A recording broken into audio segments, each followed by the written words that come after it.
Bienvenidos a la tercera lección del curso de integrales. En este vamos a considerar las siguientes aplicaciones físicas: momentos de segundo orden o momentos de inercia. Una herramienta muy valiosa, el teorema de Steiner, nos va a ayudar a encontrar valores de momentos de inercia respecto de ejes paralelos, conocidos los valores respecto de un par de ejes. Longitud de un segmento de curva, en donde vamos a estar considerando cómo calcular la longitud.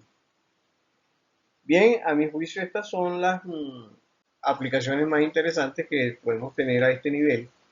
Si usted considera que tiene otra aplicación que le gustaría que fuese considerada, hágamelo saber en la caja de comentarios, en donde una vez que lo considere, estaré subiendo una nueva lección en la parte de aplicaciones de la integral. Quiero aprovechar la oportunidad para invitarlo a suscribirse y activar las notificaciones con el propósito de estar al tanto de las nuevas lecciones o los nuevos cursos que estaremos subiendo en breve. Bien, sin más comentarios, vamos a comenzar con nuestra tercera lección. Bien, antes de comenzar vamos a hacer la definición de lo que son los momentos de segundo orden o momentos de inercia. Según la definición de la Real Academia Española, el momento de inercia es la sumatoria de los productos que se obtienen de multiplicar la masa de los distintos elementos de un cuerpo por el cuadrado de la distancia hacia su eje de rotación. Bueno, dicho de otro modo, podemos decir que la inercia está vinculada a cómo se distribuye la masa del cuerpo respecto de un cierto eje de giro. Vamos a ver cómo esa definición es aplicable a la forma como vamos a estar haciendo los cálculos para el momento de inercia. Veamos de qué se trata este asunto de los momentos de segundo orden. Vamos a tener un sistema de referencia cartesiano, vamos a tener un dominio, en este caso nuestro dominio D está acotado por las rectas x igual a x igual a b y y igual a f de x. Y vamos a poner atención acerca de la manera como debe estar haciendo las variaciones nuestro diferencial de área. En principio vamos a decir que nuestro diferencial de momento de inercia respecto del eje Y vale x al cuadrado diferencial de área, o sea, es la distancia que hay desde el diferencial de área hasta el eje, pero la distancia elevada al cuadrado. Eso significa entonces que nuestro diferencial de área vale x cuadrado por f de x diferencial de x, porque nuestro diferencial de área vale f de x por el diferencial de x. De manera tal pues que nuestro momento de inercia respecto del eje Y será I sub II igual a la integral entre a y b de x al cuadrado f de x diferencial de x. Para el caso de nuestro diferencial de momento de inercia respecto del eje X, entonces será un tercio de y cuadrado diferencial de área. Esto forma parte de una fórmula, porque estamos trabajando en el plano. Entonces deberíamos demostrar que esta fórmula es válida, pero su demostración requiere de otros conocimientos, entonces vamos a dejarlo así como un acto de fe. La ecuación es un tercio de y cuadrado diferencial de área. Bien, nuestro diferencial de momento de inercia respecto de x será entonces un tercio de y cuadrado por f de x diferencial de x, lo que nos trae como consecuencia que haciendo la sustitución de y cuadrado por f de x será un tercio de f de x al cuadrado por f de x. O sea que nuestra integral es un tercio de la integral entre a y b de f de x al cubo diferencial de x. Vamos a aplicar la teoría que acabamos de ver con el siguiente problema. El problema dice de la siguiente manera: determine los momentos de inercia de un triángulo rectángulo respecto de sus catetos. Para ello nos vamos a valer de un sistema cartesiano y vamos a hacer descansar sobre los ejes los catetos, de manera que un cateto estará contenido sobre la recta del eje X y el otro estará contenido sobre la recta del eje Y. De tal manera que sobre el eje X tendremos la base que vale A y sobre el eje Y tendremos la altura que vale B. De manera tal pues que vamos a tener un par de puntos que serán el punto 0B y el punto A0, por donde debe pasar la hipotenusa de nuestro triángulo. Debemos hallar la ecuación de la hipotenusa y será con la ecuación de la recta y igual a mx más b. En este caso pues b, que es la ordenada en el origen, faltaría calcular el valor de m y vale menos b sobre a. Entonces, nuestra recta tiene ecuación menos b sobre a por x más b. Y nuestro diferencial de área será menos b sobre a por x más b multiplicado por el diferencial de x. O sea, es y por diferencial de x. Su distancia hasta el eje Y vale x, pero para nuestro caso de nuestro diferencial de inercia respecto del eje Y será x al cuadrado. Entonces será x al cuadrado que multiplica a menos b sobre a por x más b. De tal forma que nuestro I sub y vale la integral entre 0 y a de x al cuadrado, que es el cuadrado del brazo, multiplicado por menos b sobre a por x más b diferencial de x, que es el diferencial de área.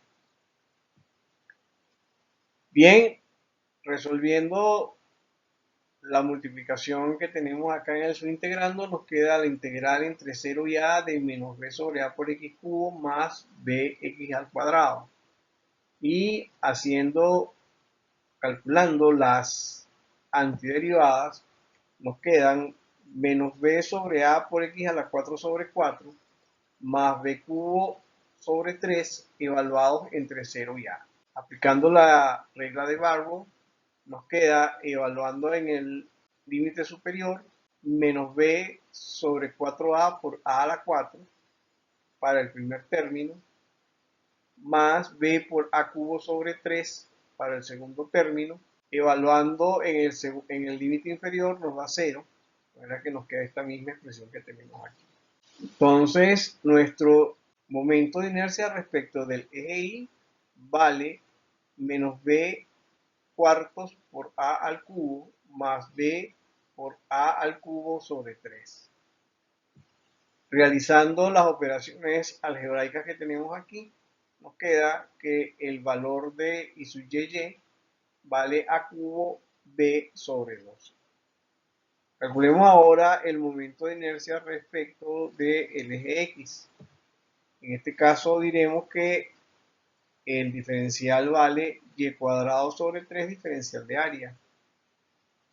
Nuestra integral será entonces un tercio de la integral entre 0 y a de menos b sobre a por x más b elevado al cuadrado multiplicada por menos b sobre a por x más b al cuadrado diferencial de x. Esta última expresión que tenemos aquí es el diferencial de x y esto que tenemos acá es el y cuadrado. De tal manera que nuestra integral será un tercio entre 0 y a de b menos bx sobre a elevada al cubo, diferencial de x. Desarrollando nuestro binomio de Newton, nos queda entonces esta expresión que está aquí, en donde hemos sacado a al cubo como denominador común. Entonces queda un tercio de la integral entre 0 y a de a cubo por b cubo menos 3a cuadrado b cuadrado x más 3ab cubo x al cuadrado menos b cubo x cubo, todo eso por el diferencial de x. Sacando a cubo fuera de la integral, nos queda entonces un tercio de 3a cubo de la integral entre 0 y a de a cubo b cubo menos 3a cuadrado b cuadrado x más 3ab cubo x al cuadrado menos b cubo x cubo diferencial de x. Buscando las antiderivadas, nos queda un tercio de a cubo de a cubo b cubo x menos 3a cuadrado b cuadrado de x cuadrado sobre 2 más 3ab cubo por x cubo sobre 3 menos b cubo por x a la 4 sobre 4 evaluado entre 0 y a. Evaluando en a, aplicando la regla de Barbour, nos queda entonces un tercio de a cubo que multiplica a cubo b cubo a menos 3a cuadrado b cuadrado por a cuadrado sobre 2 más 3ab cubo por a cubo sobre 3 más b cubo por a la 4 sobre 4. Evaluando en 0, toda la expresión da 0, de manera que nuestro i sub x es esta expresión que está aquí. Realizando la suma de las fracciones, llegamos a la conclusión de que nuestro valor de i sub x vale ab cubo sobre 12. Ya hemos calculado, ¿verdad?, los dos momentos de inercia que nos estaban solicitando en el problema. Vamos a resolver otro problema. En este momento será calcular el momento de inercia respecto del eje Y de un cuarto de círculo de radio A. Nos vamos a auxiliar de nuestro sistema cartesiano. En este momento vamos a estar dibujando la ecuación x al cuadrado más y cuadrado igual a a cuadrado, que es la ecuación de una circunferencia centrada en el origen y de radio A. Nos va a interesar solamente la porción del círculo que está debajo de la curva de la circunferencia entre el eje X y el eje Y. O sea, es esta porción del círculo. Eso significa que debemos despejar la función y va a ser igual a la raíz cuadrada de a cuadrado menos x al cuadrado. Nuestro diferencial de área será igual a y por el diferencial de x, y la distancia al cuadrado será x al cuadrado.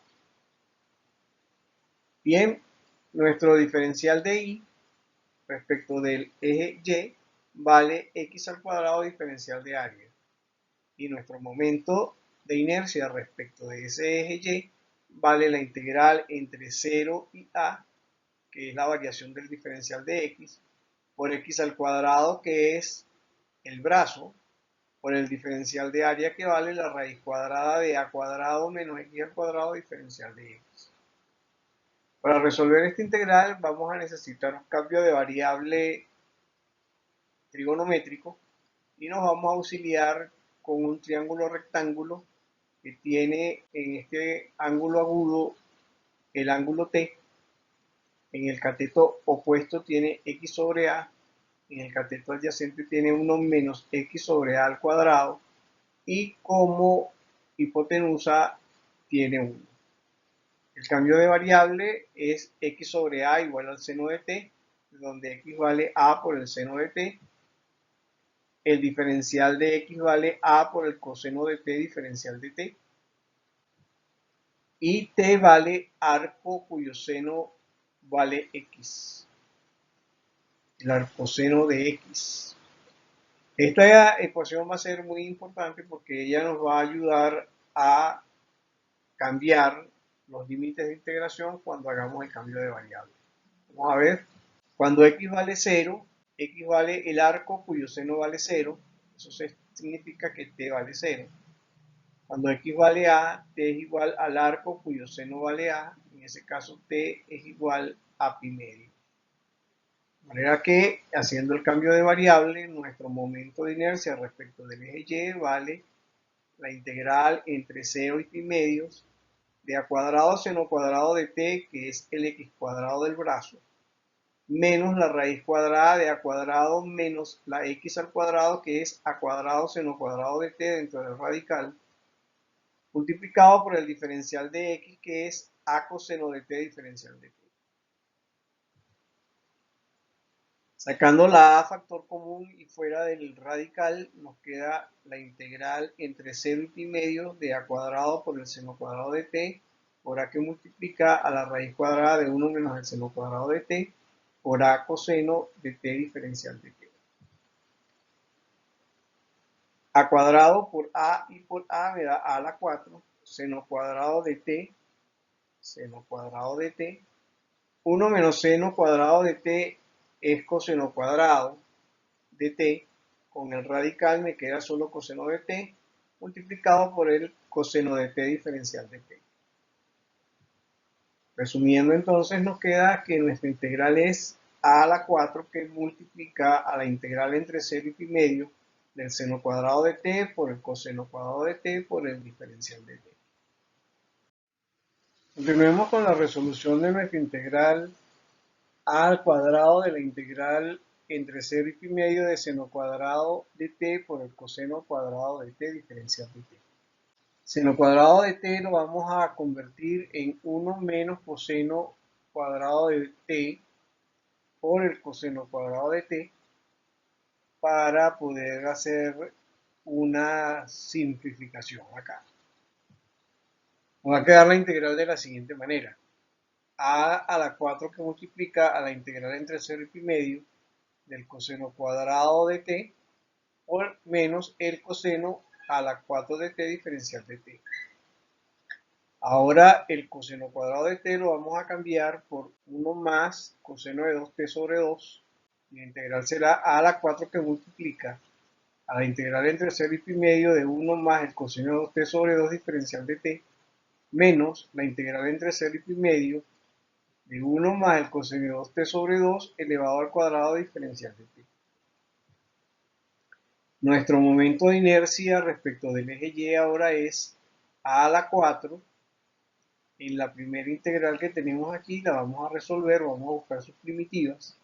Tenemos un medio que multiplica diferencial de t por 1 es t, coseno de 2t es seno de 2t sobre 2, evaluado entre 0 y pi medio, menos este 2 elevado al cuadrado es 4, lo sacamos como un cuarto y me queda un 1 más coseno de 2t elevado al cuadrado, que es un producto notable.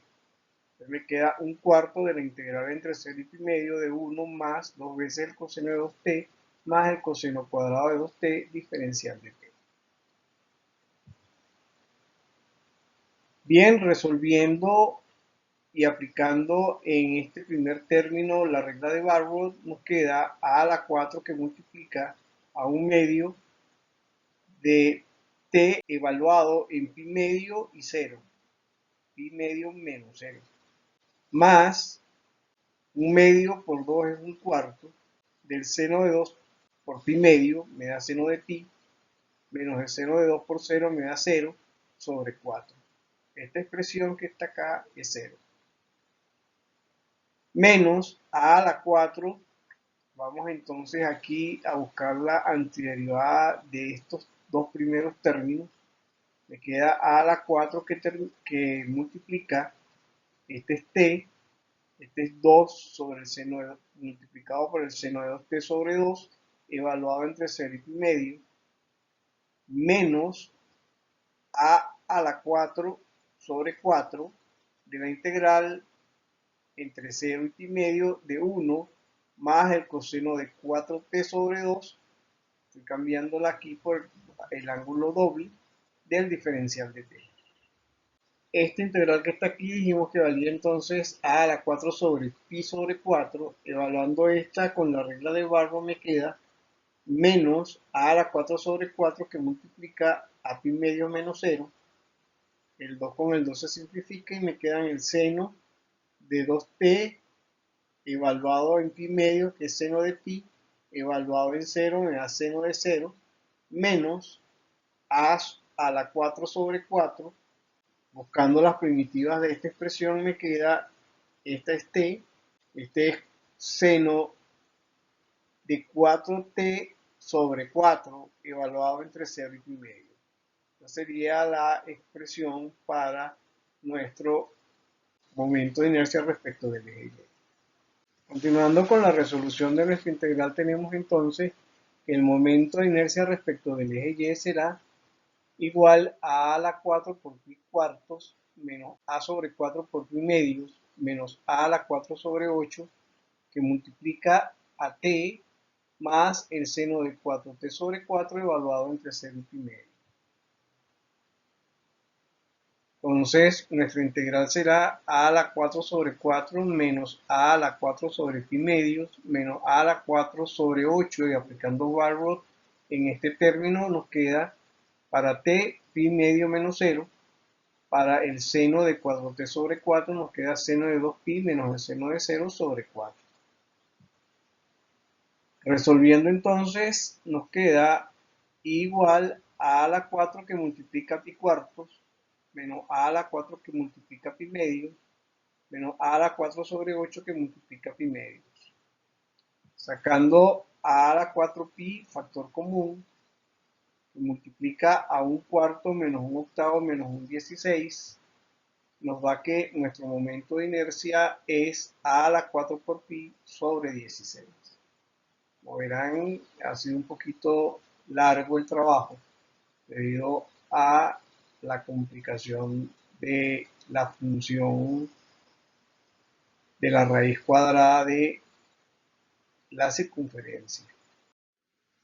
Veamos ahora el teorema de Steiner. El teorema de Steiner está definido de la siguiente forma.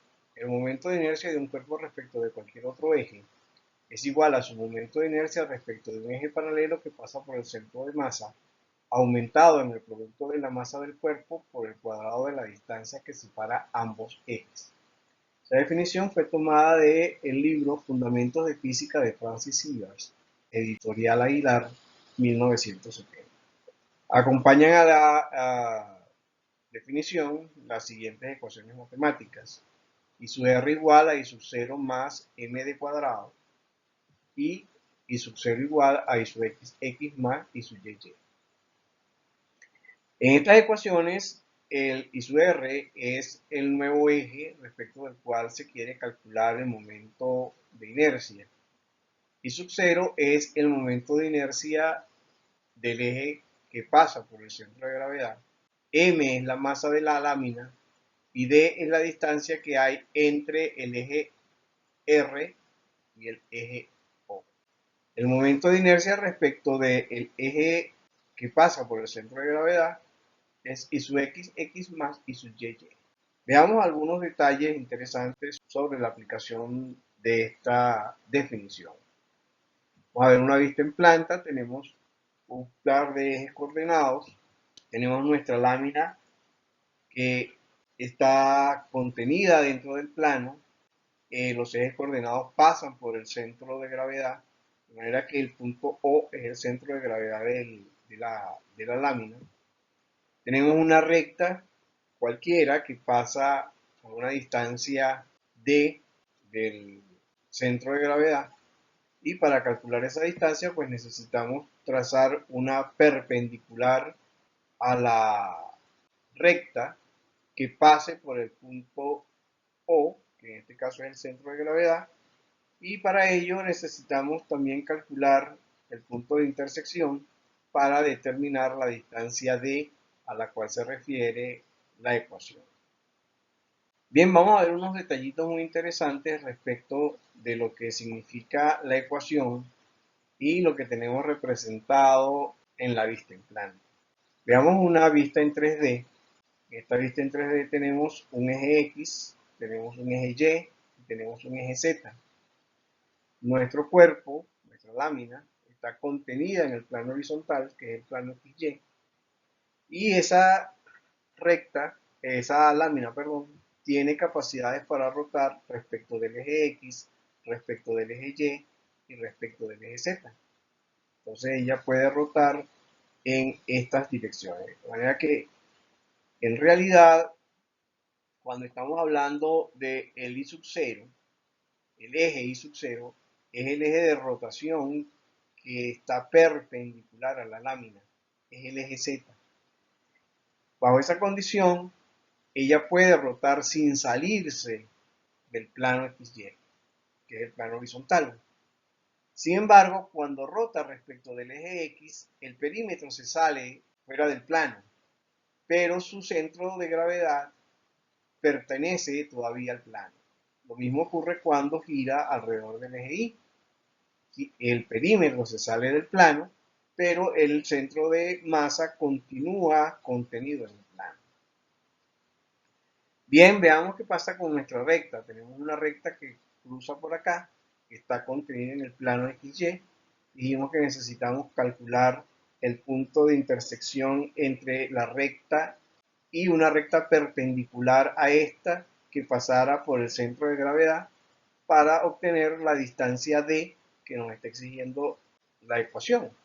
Bien, ¿cómo es la rotación a la cual se está refiriendo la ecuación? Yo pudiera decir que si yo hago rotar mi lámina respecto del eje naranja, que es la recta que tracé, toda la lámina se va a salir, va a salir fuera del plano XY. Toda la lámina va a salir fuera del plano XY en esa rotación, que puede ser bien en el sentido horario o en el sentido antihorario. Sin embargo, tengo una recta perpendicular al plano que pasa por el punto de intersección, respecto del cual la lámina también puede girar. Y en ese caso, ese giro respecto de esa rotación, lo vamos a tener aquí, esa rotación no sale del plano horizontal. Y es respecto de ese eje al cual se refiere la ecuación I sub r igual a I sub 0 más md cuadrado. La distancia de cuadrado, como verán, es la distancia que hay desde el eje Z hasta el eje de rotación R. Bien, entendido ya de que no es respecto de la recta que está rotando, el momento de inercia que me está dando no es respecto de la rotación, respecto de la recta naranja, sino respecto de la recta R, veamos una forma como normalmente nos auxilia el teorema de Steiner. Imaginemos que tenemos un sistema de referencia XY y tenemos nuestra lámina, pero en lugar de tenerla con los ejes XY pasando por el centro de masa, la tenemos de tal forma que toda la figura se encuentra en el primer cuadrante. Normalmente es de esa manera como calculamos los momentos respecto de X y de Y de una figura cualquiera, porque si la colocamos de la manera como la tenemos en este gráfico, el problema que se presenta es que hay una cantidad de momentos de inercia que son negativos. Entonces, esos momentos hay que restarlos. Entonces, la multiplicación, que si es la masa, que si no es la masa, que si es la distancia, que si es la posición, etcétera, etcétera, crea ciertos problemas a la hora del cálculo. Sin embargo, si yo lo calculo de esta forma, entonces ya sé que todos los momentos son positivos y voy a obtener un valor de I sub XX y un valor de sub YY que pudiéramos decir que nos van a ayudar a calcular el momento de inercia respecto del centro de gravedad si lo necesitamos. Si necesitamos el momento respecto al centro de gravedad, entonces ya tenemos el momento respecto de este eje cero, que sería el IR al cual se refiere la ecuación. De manera entonces que lo que tendríamos es que despejar I sub 0, entonces I sub 0 vale I sub R menos md cuadrado.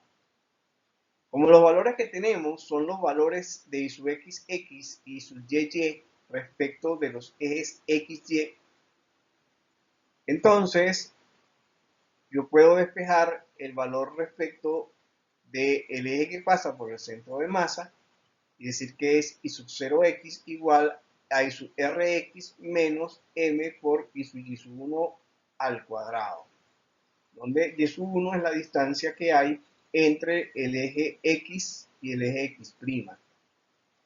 Y podemos calcular el valor de I sub y como I sub 0y igual a I sub ry menos mx1 elevado al cuadrado, en donde x1 es la distancia que hay entre el eje y el eje y'.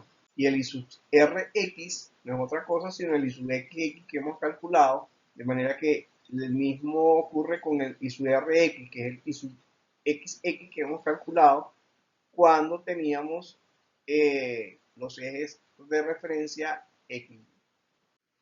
Vamos a hacer un problema en donde hagamos la aplicación del teorema de Steiner. El problema dice de la siguiente forma. El centro geométrico de un triángulo rectángulo tiene coordenadas b tercios, h tercios, medidos desde el ángulo recto. Los momentos de inercia respecto de sus catetos son bh cubo sobre 12 respecto de la base y b cubo h sobre 12 respecto del otro lado. Determine el valor de los momentos de inercia respecto de un par de ejes paralelos, los cuales contienen al centro geométrico de la figura. Bien, tenemos entonces nuestro sistema cartesiano. Tenemos entonces aquí nuestro triángulo que tiene de base B y de altura H, y su centro de masa está a B tercios y a H tercios. Y allí vamos a construir un par de ejes paralelos a los ejes de referencia originales, que van a ser X', Y'. De tal forma pues que la distancia entre ellos vale B tercios, H tercios. Aplicando la ecuación de Steiner, tenemos que I sub XX con barra es igual a I sub XX menos A multiplicado por B cuadrado, en donde A es el área. Entonces, el I sub XX con barra vale BH cubo sobre 12 menos BH medio, que es el área del triángulo, multiplicado por H tercios al cuadrado. Eso nos resulta BH cubo sobre 36. De la misma manera podemos calcular el I sub YY con barra, que sería el I sub YY menos el área multiplicada por la distancia al cuadrado. En ese caso la distancia al cuadrado vale B sobre 3 elevado al cuadrado. Entonces el I sub YY será B cubo H sobre 12 menos BH medio, que es el área, multiplicado por B tercios al cuadrado. Eso nos da como resultado B cubo H sobre 36. Vamos a resolver otro problema con la aplicación del teorema de Steiner. El problema dice, sea el triángulo de la figura con catetos base 6 y altura 3, determine el momento de inercia respecto del eje contenido en la recta X más 5Y igual a 20. Se conocen los valores de los momentos de inercia respecto de los ejes de referencia que contienen al centro geométrico. Bien, este es el mismo problema que estábamos resolviendo ahora, solo que ahora vamos a hacer el cálculo de un momento de inercia respecto de otro eje, que será un eje R, que está contenido en la recta X más 5Y igual a 20. Ya tenemos los valores de los momentos de inercia. Decíamos que el momento de inercia de 0x vale BH cubo sobre 36. Eso significa que para este triángulo en particular, eso vale 4 tercios.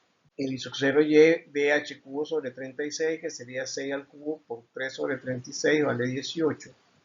Y el I sub 0 será I sub 0x más I sub 0y igual a 18,75. El área vale BH medios, 6 por 3, 18, entre 2, 9.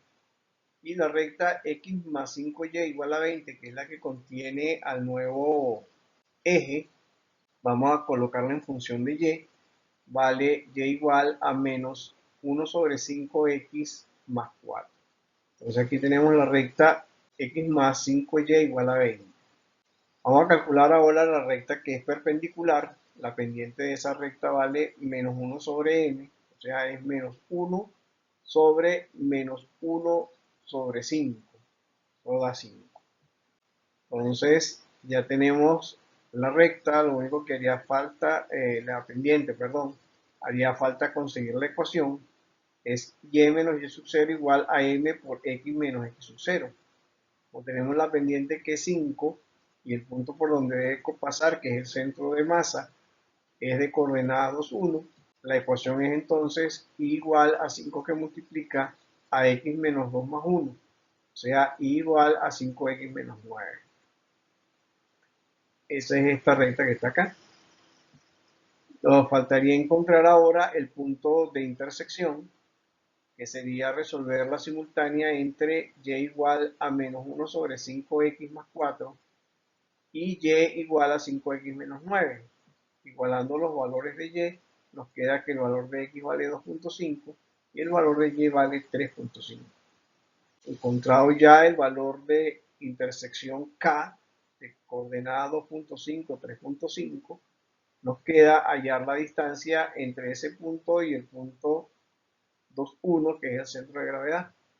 La distancia vale la raíz cuadrada de 2.5 menos 2 al cuadrado más 3.5 menos 1 elevado al cuadrado, eso da 2.55. El momento de inercia respecto de ese nuevo eje que pasa por la recta x más 5y igual a 20 es entonces 18.75 más 9 por 2.55 al cuadrado igual a 77.27 unidades a la 4. Entonces ese es el valor del nuevo momento de inercia respecto de este eje perpendicular al plano. Otro de los problemas interesantes a resolver con integrales es la longitud de un segmento de curva.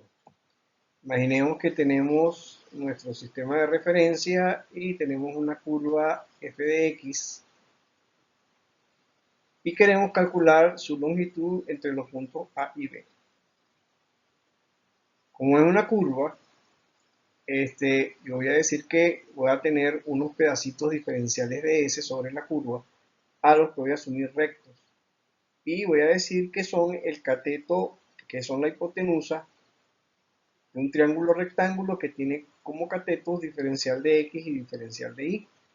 De manera entonces que nuestra hipotenusa al cuadrado es igual a la suma de los catetos elevados al cuadrado. O sea, de S al cuadrado es igual a de X al cuadrado más de Y al cuadrado. Si divido por X diferencial de X al cuadrado la expresión y la reacomodo, la puedo reescribir de la siguiente manera. Diferencial de S sobre diferencial de X al cuadrado igual a 1 más el diferencial de Y sobre el diferencial de X elevado al cuadrado. De manera que nuestro diferencial de X, diferencial de S sobre el diferencial de X va a ser igual a 1 sobre la raíz cuadrada del diferencial de Y sobre el diferencial de X al cuadrado, y pasando el diferencial de X al cuadrado, el diferencial de X, perdón, al otro miembro, puedo reescribirla de la siguiente manera. Diferencial de S igual a la raíz cuadrada de 1 más f' de X al cuadrado diferencial de X, en donde S será igual a la integral entre A y B de la raíz cuadrada de 1 más f' de X al cuadrado diferencial de X. Esta f' cuadrado no es otra cosa sino la derivada de Y respecto de X. De manera entonces que de la función original, que es esta que tengo aquí, que es f de x, voy a obtener la derivada para poder calcular la longitud. Bien, vamos a hacer un problema. Dice, determine la longitud de un segmento de parábola 3x al cuadrado sobre 2 en el intervalo para x mayor o igual que 0, pero menor o igual que 2. Entonces f de x vale 3x al cuadrado sobre 2, su derivada vale 3x. Y la s, que es la longitud, será la integral entre 0 y 2 de la raíz cuadrada de 1 más 3x al cuadrado diferencial de x. Esta integral, para resolverla, necesito auxiliarme del cambio de variable trigonométrico. Entonces necesito un triángulo rectángulo que tenga t como ángulo, como opuesto a t en el cateto opuesto 3x, en el cateto adyacente 1, y la hipotenusa es 1 más 3x al cuadrado. Bien, aquí el cambio es 3x igual a la tangente de t, donde x vale tangente de t es tercio, y el diferencial de x vale un tercio de la secante cuadrado de t diferencial de t. Haciendo el cambio, buscando la ecuación para el cambio de los límites de integración, tenemos que t es igual al arcotangente de 3x. Cuando x vale 0, el arcotangente de 0 vale 0, t vale 0. Para cuando x vale 2, el arcotangente de 6 vale 1.14 radianes, entonces t vale 1.14 radianes.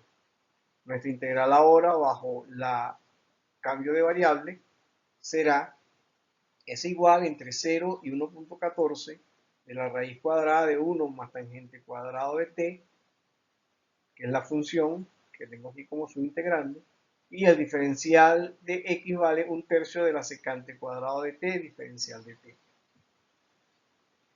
Bien, 1 más tangente cuadrado de t lo puedo sustituir por la secante cuadrada de t, y como está bajo el radical, sale fuera del radical como secante sola.